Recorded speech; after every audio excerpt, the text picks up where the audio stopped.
C'est un coup de tonnerre dans le monde politique et les réactions sont même mondiales. Marine Le Pen pourrait ne pas pouvoir se présenter à la présidentielle en 2027. En cause, sa condamnation et sa peine d'inéligibilité qui a été prononcée ce lundi dans le cadre du procès sur les assistants parlementaires du Front National. Alors pourquoi exactement a-t-elle été condamnée et qu'est-ce que ça veut dire pour la suite? On va donc revenir factuellement sur tout ça pour comprendre la situation aujourd'hui, voir les réactions et voir ce qui pourrait se passer maintenant. Salut, c'est Hugo, j'espère que vous allez bien. C'est donc le sujet à la une des actualités du jour. Bienvenue au passage à tous les nouveaux. Vous êtes de plus en plus nombreux, que ce soit sur YouTube et en podcast audio sur toutes les plateformes. Merci vraiment pour votre confiance et tous vos messages. Marine Le Pen a donc été déclarée coupable de détournement de fonds publics ce lundi 31 mars. Elle a été condamnée à 5 ans d'inéligibilité avec exécution provisoire, 4 ans de prison, dont 2 ans ferme sous bracelet électronique, ainsi que 100 000 € d'amende. Ça, c'est donc sa peine. Et concernant l'inéligibilité, on parle donc d'exécution provisoire. Qu'est-ce que ça veut dire? En fait, c'est plus clair peut-être si on parle d'exécution immédiate. Ça veut dire que le fait de ne pas pouvoir se présenter à une élection, en l'occurrence ici pour 5 ans, eh bien, elle s'applique immédiatement, même si Marine Le Pen demain décide de faire appel. C'est donc là le point majeur, elle pourrait louper l'élection présidentielle de 2027. Et avant qu'on s'intéresse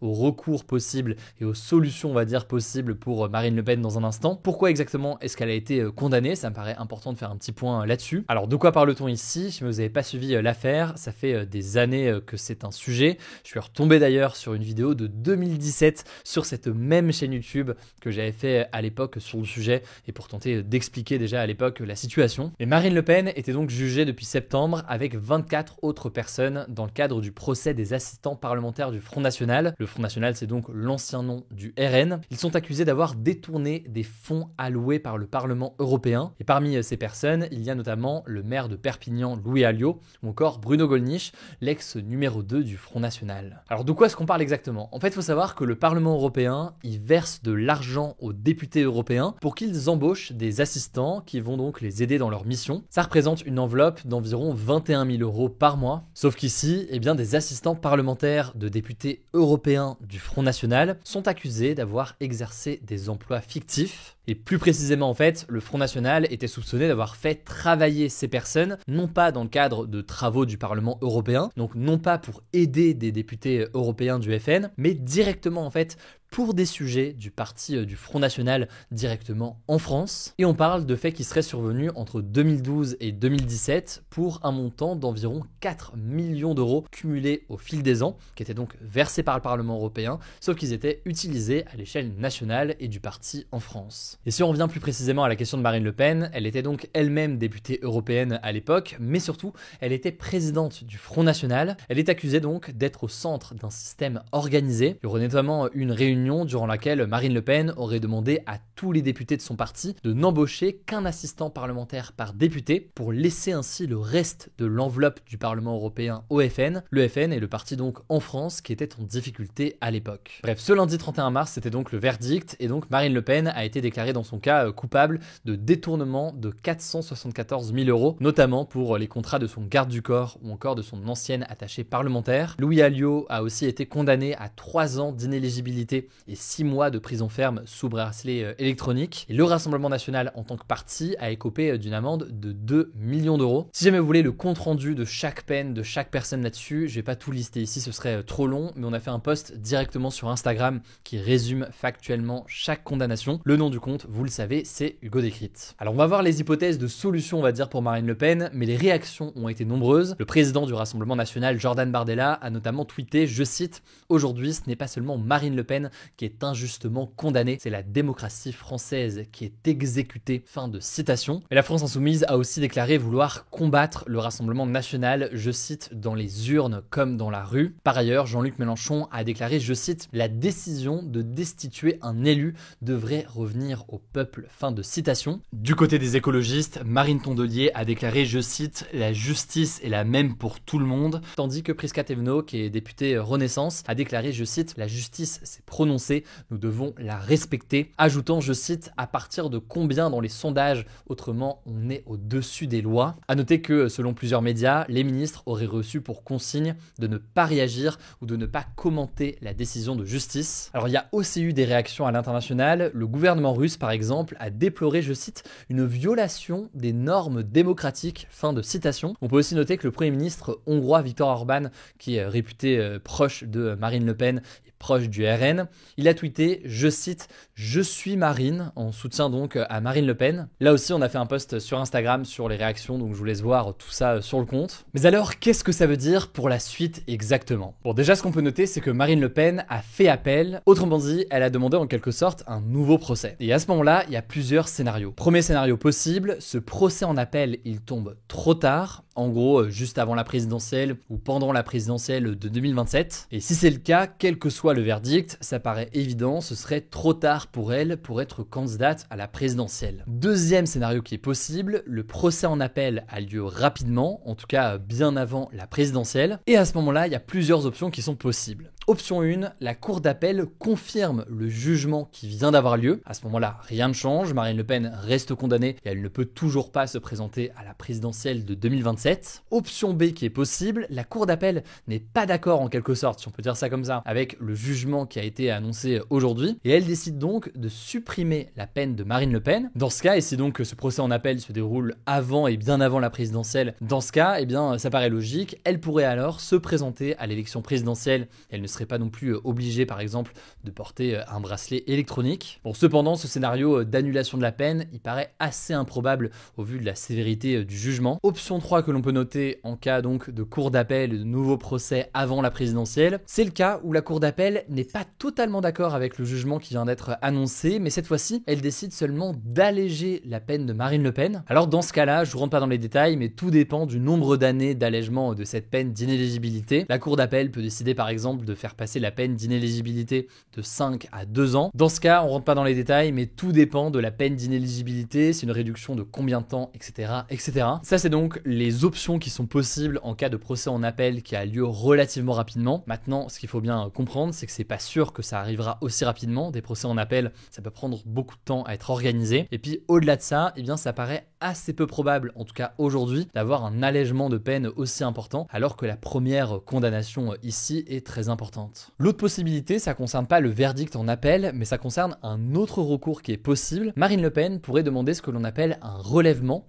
donc une réduction ou une suppression de cette condamnation. En gros, je vous la fais courte, mais c'est une procédure qui permet à une personne condamnée de demander à une juridiction d'atténuer ou d'annuler une peine complémentaire, comme par exemple donc l'inéligibilité. C'est une demande qui doit être adressée au procureur de la République. Bref, il y a tout un tas de démarches. C'est donc quelque chose là aussi sur le papier qui est possible, mais ça paraît là aussi relativement peu probable d'avoir une réduction de cette peine dans ce cadre-là. Dans tous les cas, elle pourra faire cette demande que 6 mois après le jugement, donc ce ne sera pas pour tout de suite. Enfin, le dernier scénario qui pourrait en quelque sorte sauver Marine Le Pen, ce serait d'utiliser la question prioritaire de constitutionnalité pour contester donc la légalité de cette condamnation. Là aussi, je rentre pas dans les détails, j'ai l'impression de retourner dans les cours de droit que j'avais fait il y a quelques années. Pour résumer les choses simplement, la QPC, donc la question prioritaire de constitutionnalité, ça permet de demander au Conseil constitutionnel de vérifier si une loi est bien conforme à la Constitution. En l'occurrence ici, les avocats de Marine Le Pen pourraient invoquer le fait que cette procédure, et donc la peine d'inéligibilité avec exécution provisoire, donc exécution immédiate, ils pourraient estimer que ça porte atteinte aux droits électoraux ou au principe de présomption d'innocence. C'est donc un recours qui est possible, mais là aussi, je rentre pas dans les détails, c'est assez peu probable que ce soit une issue positive pour Marine Le Pen. Alors, en attendant de voir tout ça et tous ces recours, déjà à cause de sa condamnation, Marine Le Pen perd son mandat de conseillère départementale du Pas-de-Calais. Elle reste cependant députée, mais c'est un poste qu'elle pourrait perdre dans le cas où il y a une nouvelle dissolution de l'Assemblée nationale dans les prochains mois, puisque en attendant, pour l'instant, elle n'a pas le droit d'être candidate à une nouvelle élection. Ensuite, il y a beaucoup de questions qui ont été posées concernant Jordan Bardella. Jordan Bardella qui est vu déjà par beaucoup comme le potentiel successeur bien pour la présidentielle, un potentiel candidat donc du Rassemblement national pour 2027. Il faut savoir que concernant cette affaire, il n'a pas été mis en examen ni cité parmi les 25 accusés lors de ce procès. La raison, je ne rentre pas dans les détails, mais son rôle en tant qu'assistant parlementaire d'un eurodéputé du Front National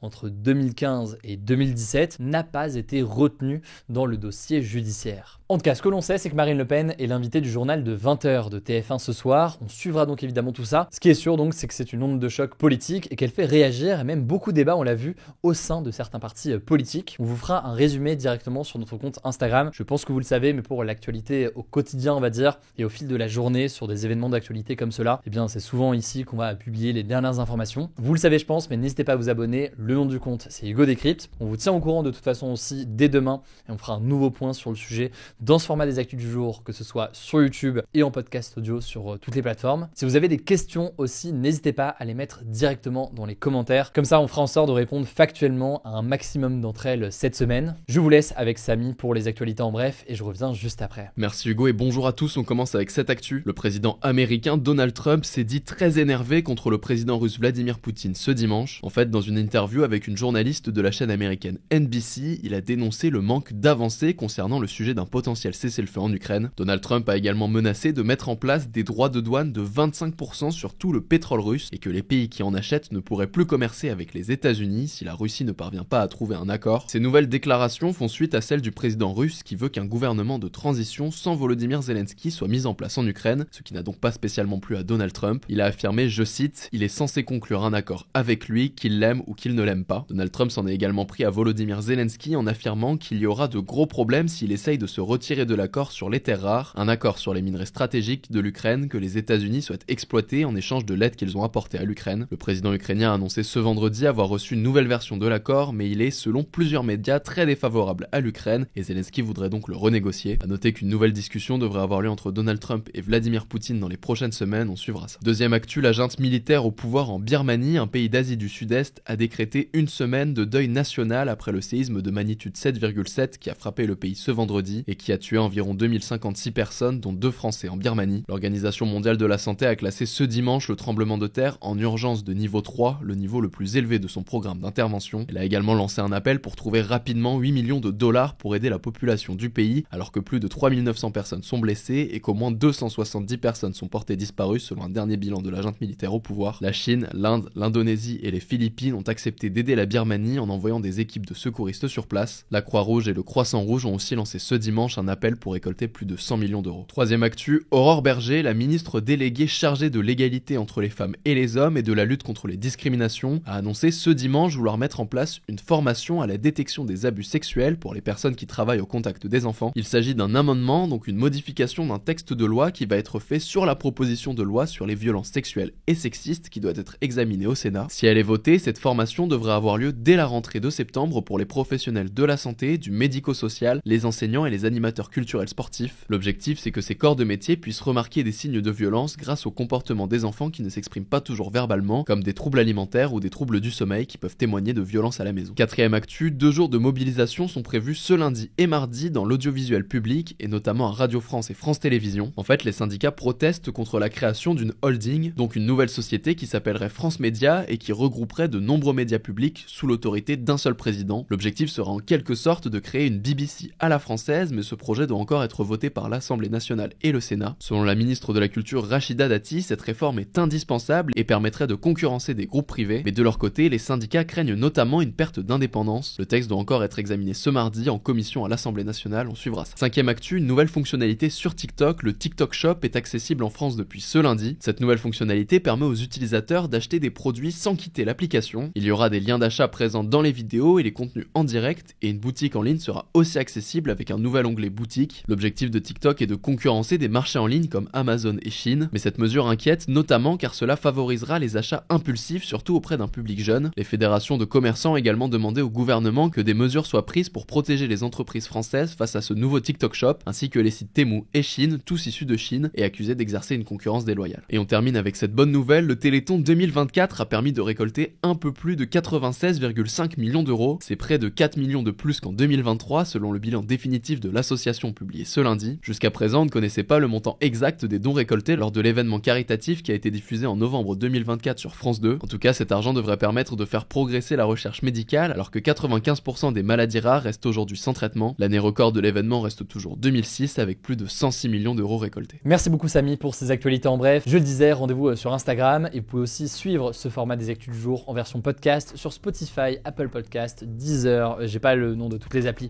mais il y en a beaucoup. N'hésitez pas à vous vous abonner, vous tapez Hugo Décrypte et vous allez pouvoir le suivre. Merci pour votre confiance, prenez soin de vous, prenez soin de nos proches et puis on se dit à demain pour une nouvelle vidéo.